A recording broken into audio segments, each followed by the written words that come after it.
Hello, everyone. Welcome to Talking Logistics, where we have conversations with thought leaders and newsmakers in the supply chain logistics industry. It's my great pleasure to welcome today's program, Katie Paul, who's Director of Global Enterprise Solutions at Elemica. And today we're going to talk about supply chain visibility and automation, creating a Trueless, touchless order. So now, on the one hand, the quest to achieve end-to-end supply chain visibility continues to get more difficult as supply chains become more global and fragmented.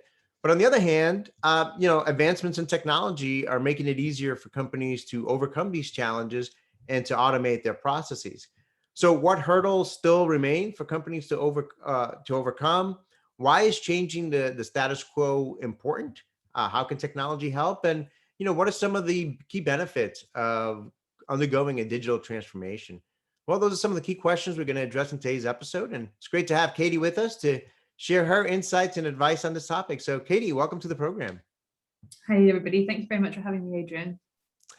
So, Katie, we've had folks from Elemica throughout the years on Talking Logistics. You're a first-time guest. So, before we dive into this topic of supply chain visibility and automation, I'm always curious how people get into this crazy industry that we're in. Crazy, but fun.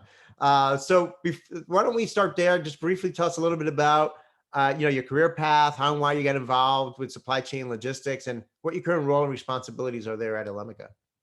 Yeah, absolutely. No, thank you very much. So I am actually based out of Oxford in the United Kingdom. So kind of middle of the motorways here in the UK. So genuinely, you drive around the motorways and you just see lorries that are full of the goods that we're putting on the road. So I'm glad Adrian calls it an exciting sector. I think I bore everyone when I tell them what I do. And when I told them about the cool factories I went to visit rather than the cool office. I actually started life in recruitment. So placing senior executives who worked all over the world, predominantly in West Africa, working in big farms over there, banana farms, etc. And of course, a huge pressure of that was part of their job was logistics.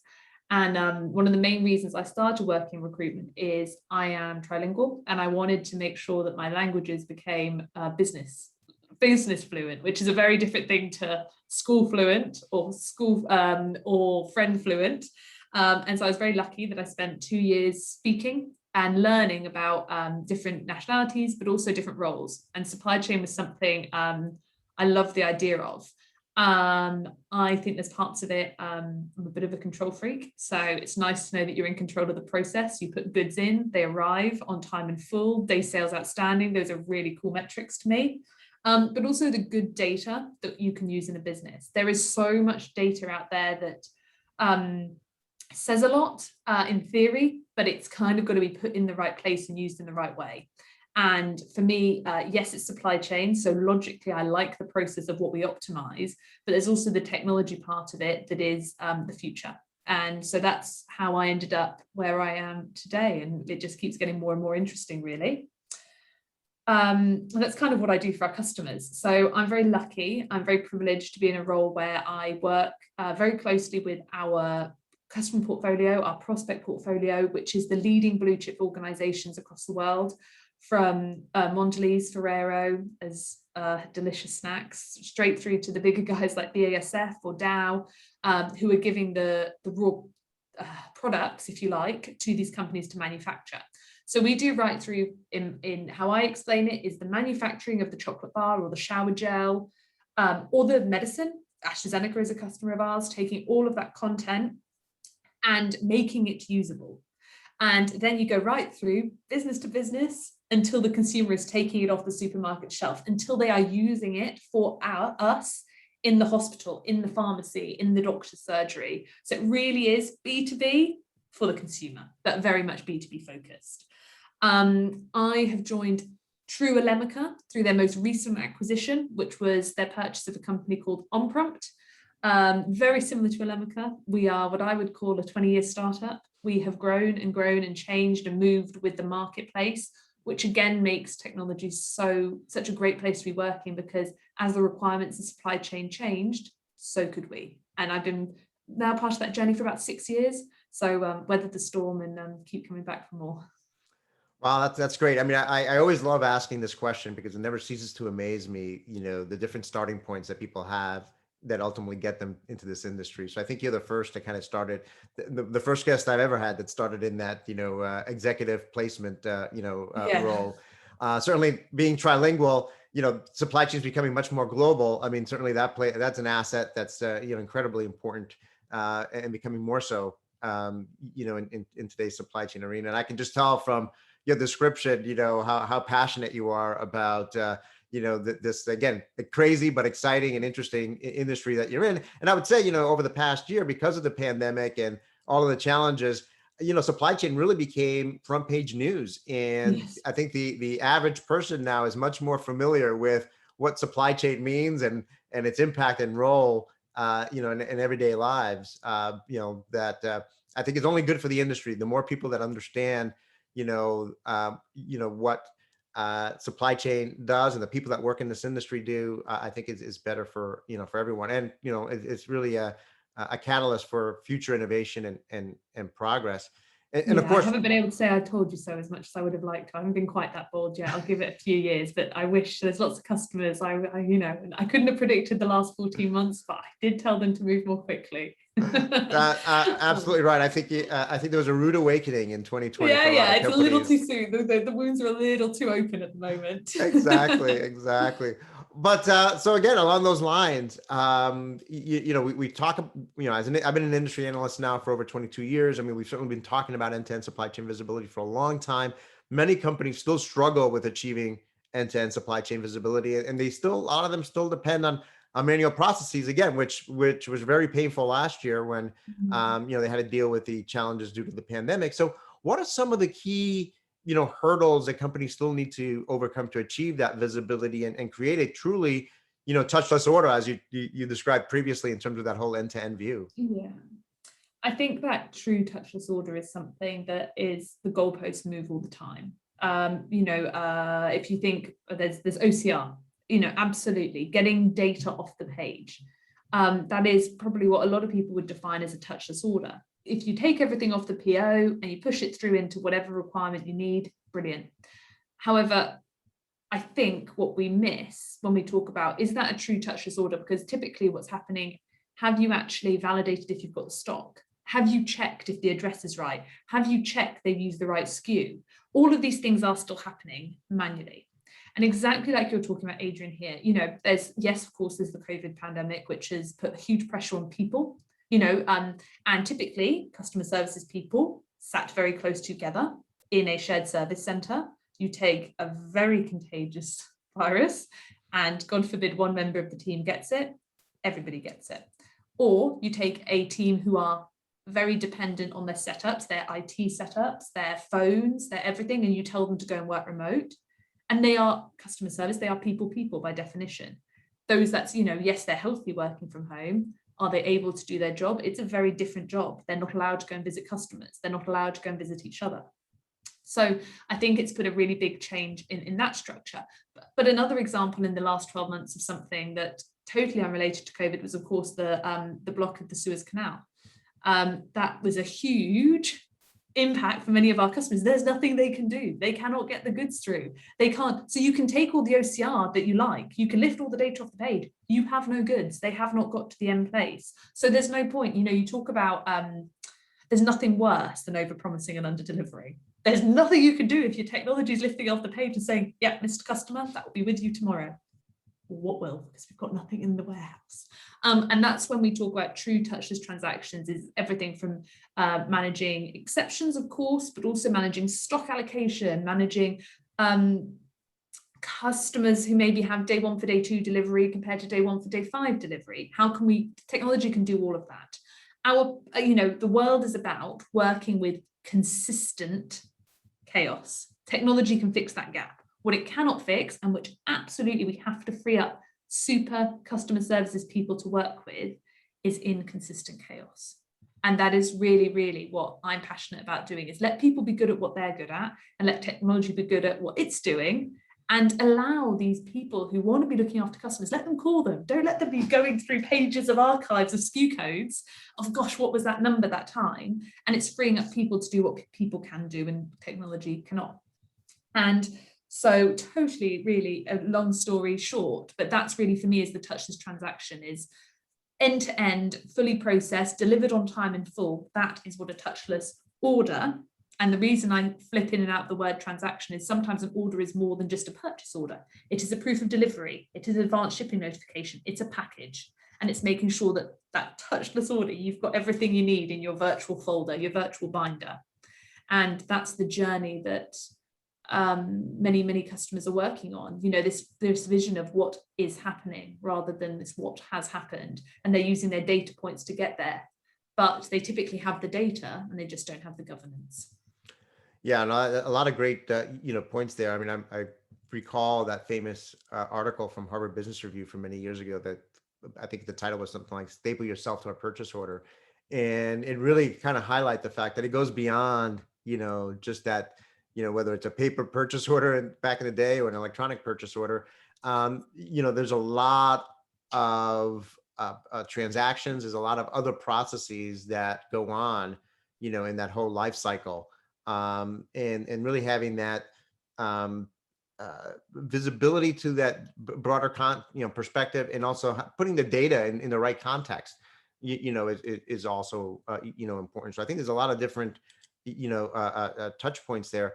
And you already touched upon this a little bit. And I think a lot of companies learned this the hard way last year, as we mentioned already. But why is changing the status quo so important? I mean, what are some of the negative effects of not digitizing and automating your supply chain processes? I fundamentally see what the space I work in is change management. And I am one of the most adverse to change people ever. And I get it, and I think particularly when you're working in the world of, I say to anyone I work with, you're selling technology to people, right? And by definition, you then have technical people speaking to people. And challenging that status quo is, that's how any of us grow and change. It's that pressure test, isn't it? If you're not comfy, you're probably you always want to be on that edge of comfortable. I think it's really important because it's about, if you look at, for example, the 3G Capital a lot of like 3G Capital at Kraft Heinz, for example, they come in, many companies, blue chip companies are working on zero budgeting.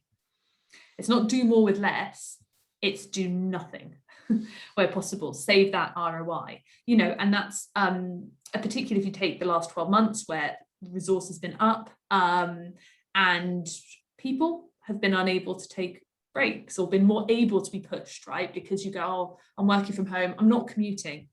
Well, you're not, but commuting used to be quite nice. You could listen to the radio, you could read a book. Do you really want to start your working day an hour earlier, finish it an hour later every day just because you can? And the problem is, where the demand was so big in the sectors we're working on, I think it's a really important thing of challenging that status quo is, and it's going to be, the impact is massive from this, right? It's changed our working life, it's changed our home life, it's changed our demand in the marketplace, loads of these things. And I think that's going to keep happening. And I think at the moment, it's more important than ever. We can't see what our staff are doing. You can't see that your customer services people are sweating. They are so stressed. But if you have the metrics behind it and you're managing that data, you can comfortably say, no, we're in control because the technology is doing this. This isn't this person's done 20% extra. This isn't this team has done 20% extra, because that's not sustainable. You're dependent on individuals, which they can, God forbid, they might get a new role where they don't have to work as hard because they've got technology. Or, it's about moving your goalposts, your comfort levels as a business. And I think this is a lot of the package of what you can offer staff is scalable, because also everyone wants to work with tech. It's a big CV tick, saying I have implemented a solution that has solved this problem. I believe that's where our, it's going to be very, very important career movements for people as well. So it's an opportunity I see it as for people within the business to work with. Yeah, no, I absolutely. And, I think you highlight I think what's critical, a critical piece here that sometimes gets overlooked, which is the human element, to all of this, right? So there is the technology piece, which, arguably gets all the headlines in terms of all the, cool stuff that everybody's talking about these days, right? Machine learning and AI and real-time freight visibility and so on and so forth. But there is that human, component to it. And at the end of the day, there still is a people-based business, and industry. And it's really the bringing together both those things, right? How do you bring together the people side of things and the technology side of things to achieve, the objectives that you have, not only did your own internal objectives, but, making sure that you're meeting the objectives of your customers as well. So I think it's a kind of an interesting Yeah, dynamic absolutely. or perspective there to bring those things together. No, and I sit in a very privileged position. I'm working for a business where I get to sell and position and oversell really fantastic concepts, right? And this is more than just AI. This is more than just fuzzy logic. Everything people are talking about. This is true. This is absolutely taking. I say it's in our toolkit. We're very privileged. We talk about platforms, etc. We have all of these things. Everything. It works, and it's always about that is moving the technical goalposts, but it has to be in parallel with the business initiatives. So I'm very lucky. I've got many, many, many more intelligent colleagues than me who keep developing this great stuff that I can keep saying works, and it does, and it really has. But it has that impact on, and the bottom line, it is about the return on investment of technology. It works. So kind of building off of that, I mean, what capabilities are then most important? I mean, as companies are thinking about this and they're saying, okay, let's say we're at the beginning of this digital transformation journey. I mean, what are some of the capabilities as I'm thinking about technology, as I'm thinking about going on this journey? Which capabilities are most important? So I think that's a really good question. And I think the main thing, I think sometimes when people talk about changing something like touchless order processing and how, and this is something I've seen with customers in the time I've been with the business. Initially, people were a bit embarrassed that they were automating because it wasn't people touching it. And it was a big, big industry secret that they were using automation. Now it's become a bit of a badge of honor. We've got, we're this efficient, we've got this much, this is how it works, etc. I think the main thing that people worry about is how this will impact their customers. Well, it shouldn't. It should, the business as usual should just flow through the system. Those touchless orders, they should only get better customer experience. And in case of exception, your customers should be notified more quickly. And I think we talk about the capabilities here. Technically, it's about you don't have to be ready to work with automation. You can get ready as you automate. You take your highest volume customers who obviously take the most time and hopefully create the most money for you. You automate them, and typically you know the most about them. So their shades of crazy. You know what they do, what they breach, what they want, what they mean when they ask for something. And you turn that into a sales order. Now we can, you think about that, that's business rule conversion. That is consistent chaos that technology can automate, which is fantastic. But then what we do is you automate that highest, to become more capable. You take these customers you know a lot about, and maybe you're responding to their EDI mandates. Maybe, it doesn't matter, but you move down that margin and say, we then free up our time to look at what we call the tail. How are we going to solve this? How are we going to help these smaller customers? And your teams then have time, headspace, creativity, patience, all of those things, which you can't do when you're reactive. And when you can proactively start to think about how you as a business want to be more capable.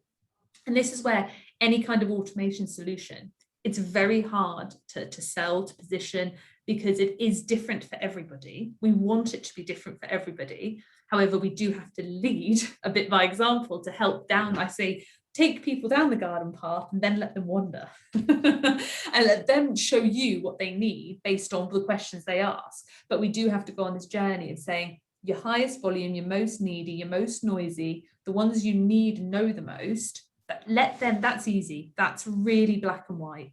But what the capability part where you don't know everything about them, that is where it takes the most time and energy, where I think that freeing that time up and getting creative, that's where technology is at its best. So can you talk about, maybe share some examples? I mean, can you share some examples of companies that have kind of embraced, have undertaken this journey and kind of some of the benefits that they've achieved? Absolutely. So, I mean, a lot of companies have worked with us due to, for example, mergers. So you take in two systems, you've got to work with, and two systems, two teams, and a lot of requirements that have to happen. Now, if the orders are processing, your customers are sorted. You can focus on people who've got to relocate, you've got to change, you've got to find a new desk in the office, all the things that come with people being merged or acquired into new businesses. Don't let that impact the customers. Just let the sales order processing, these touchless orders, absolutely. So many of our customers have leveraged us in this kind of thing. So for example, I had a customer who they took 3 UK divisions, so from different companies, and merged them all into one. They thought they were going to have to take on 18 new resources to deal with this, and they didn't have to take on any.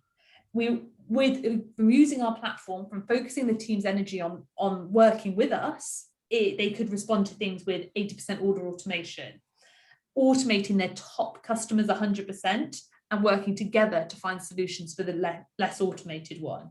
They could actually over time allow headcount to move into other departments of the business, natural career progression, which is excellent for people. And they could start to become more ambitious on what they wanted to do with customers who were still calling in with orders, which isn't good for anybody. They could start to proactively say to them, do you want to change? What about this way? And it was better for everyone in that way.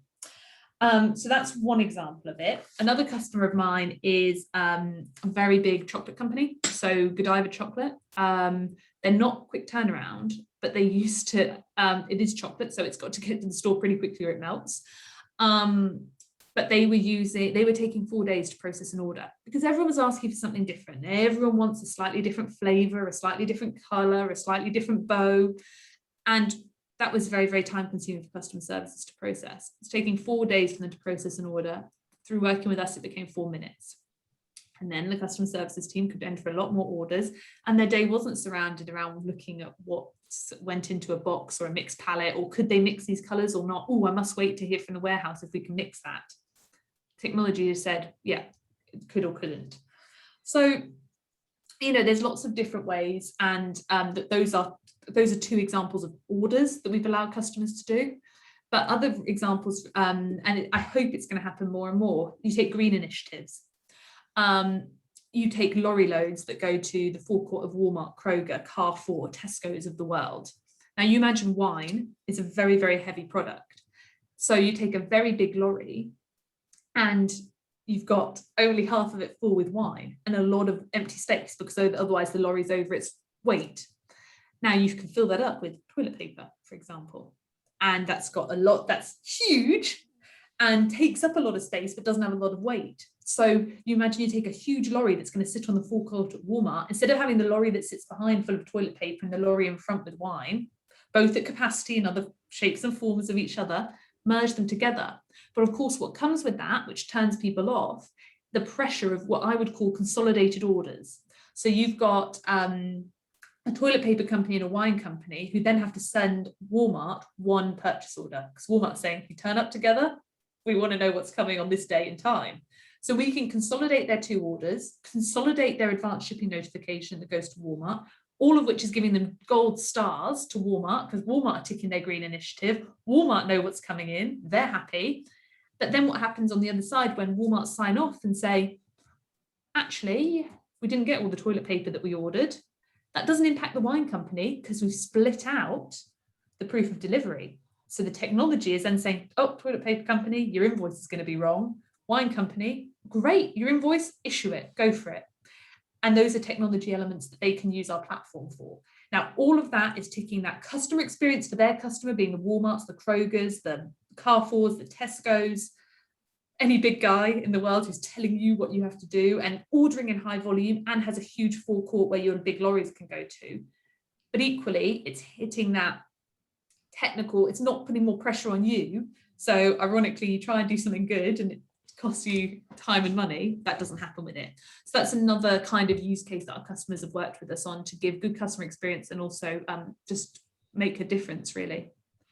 Yeah, a lot of great examples there. I mean, you brought up customer experience, and that's something that we've been seeing over the past few years in particular that's becoming a competitive differentiator for just about every company and across every industry, right? They're beginning to compete on customer experience. So being able to leverage technology to do some of the things you just talked about and looking at it through the customer experience lens is important. I think the other thing you talk about, I think some of the examples is, which I think is where the challenges still remain, but where technology can have the biggest impact is on those long tails of the supply chain, right? So we all, historically, it's, the 80-20 rule, right?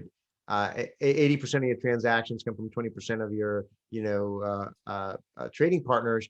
And those have been over time been automated in different ways, whether it's EDI or things like that. But, being able to move those up the maturity curve relatively quickly so that you could then focus on those long tails, as you talked about, focus your resources and your technology on bringing those on board. I think is, critically important as well.